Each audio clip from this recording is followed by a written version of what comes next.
Youcat.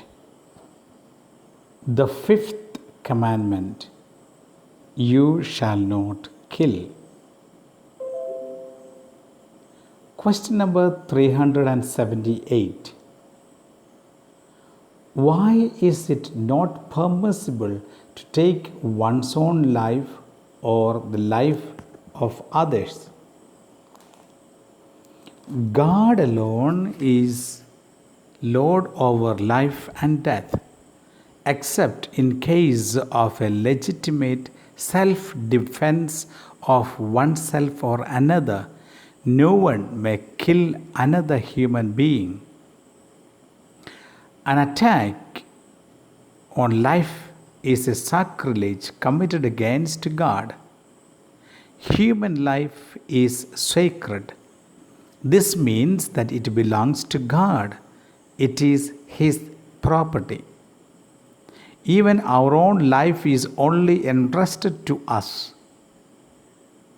God Himself has given us the gift of life. Only He may take it back from us. The book of Exodus, translated literally, says, You shall not murder. Exodus 20:13. Gospel of Matthew chapter 5 verse 21 to 22 would say, You have heard that it was said to the men of old, You shall not kill, and whoever kills shall be liable to judgment. But I say to you that everyone who is angry with his brother shall be liable to judgment. Question number 379. What sorts of attacks on human life are forbidden by the fifth commandment? Murder and acting as an accomplice to murder are forbidden. Killing unarmed civilians during a war is forbidden. The abortion of a human being from the moment of conception on is forbidden. Suicide, self-mutilation, and self-destructive behavior are forbidden. Euthanasia, killing the handicapped, the sick, and the dying is also forbidden. Today, people often try to get around the fifth commandment with seemingly humane arguments. But neither euthanasia nor abortion is a human solution. That is why the Church is perfectly clear on these questions. Whoever participates in an abortion, forces a woman to undergo an abortion, or merely advises her to do so is automatically excommunicated, just as with other crimes against human life. If a psychologically ill person commits suicide, responsibility for the act of killing is often diminished and in many cases completely annulled.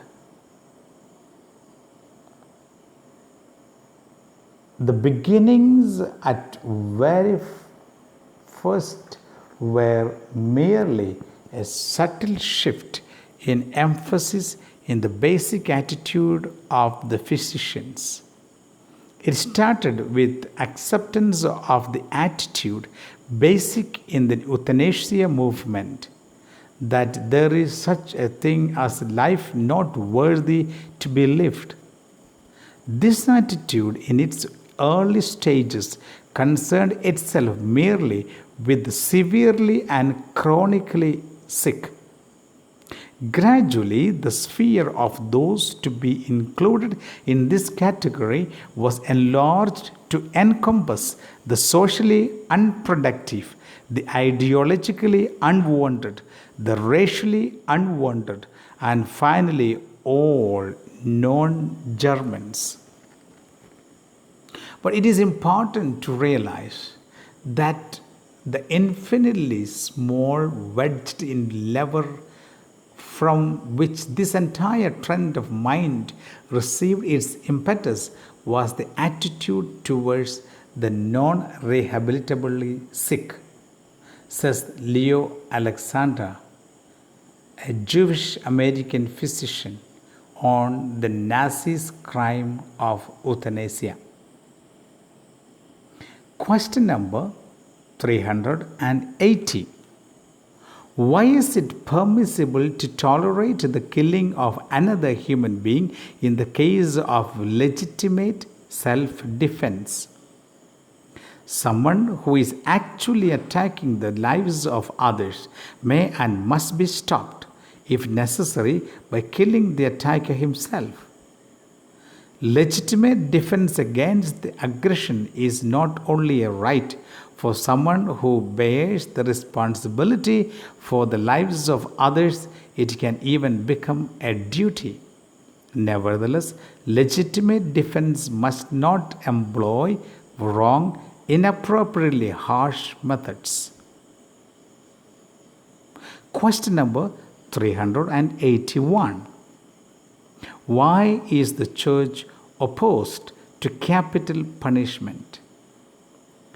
The Church is committed to opposing the death penalty because it is both cruel and unnecessary.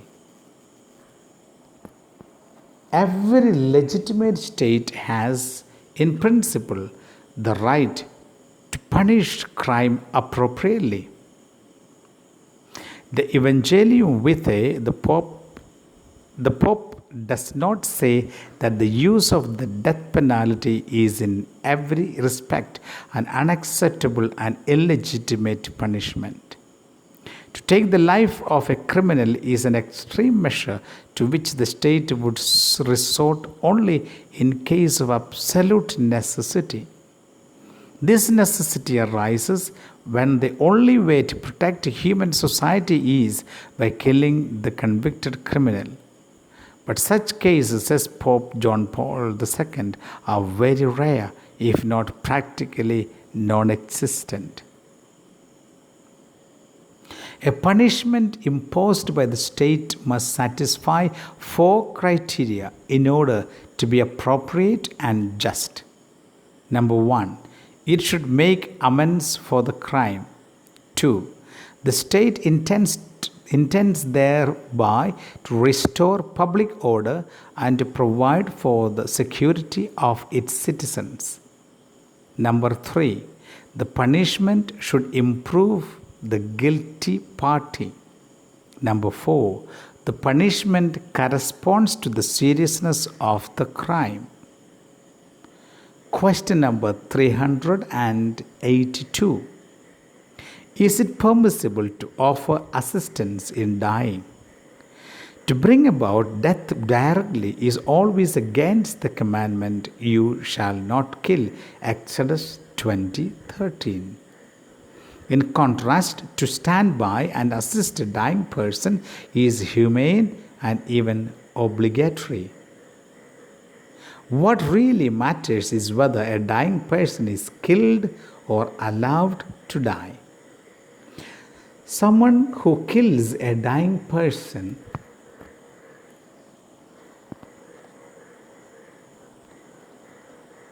through euthanasia breaks the 5th commandment. Someone who helps another person in the dying process obeys the commandment, "Love your neighbor." In view of the certain impending death of a patient, it is legitimate to withhold extraordinary or expensive medical procedures that are not proportionate to the expected outcome. The patient himself must make the decision to forego extraordinary measures or must have started or stated this intention in an advance directive. If he is no longer capable of doing so, those who are legally entitled must represent the express or probable wishes of the dying person. Ordinary care of a dying person should never be discontinued. This is commanded by love of neighbor and mercy. Meanwhile, it can be legitimate and in keeping with the human dignity to use painkillers even at the risk of shortening the partner's life. The crucial thing is that the use of such medication must not aim at bringing about death either as an end in itself or as a means of ending pain. The hospice movement, not the euthanasia movement, is the answer to our situation that respects human dignity. The forces of imagination and solidarity are mobilized to confront the gigantic problems that we are facing only when the cheap way out is relentlessly barred. When dying is not understood as part of life, that is the beginning of the civilization of death. You shall not kill the embryo by abortion and shall not cause the newborn to perish. Christians marry and have children like other people, but they do not expose newborns. Second Vatican Council would say abortion and infanticide are abominable crimes. Everything you need to know about abortion is in the fifth commandment.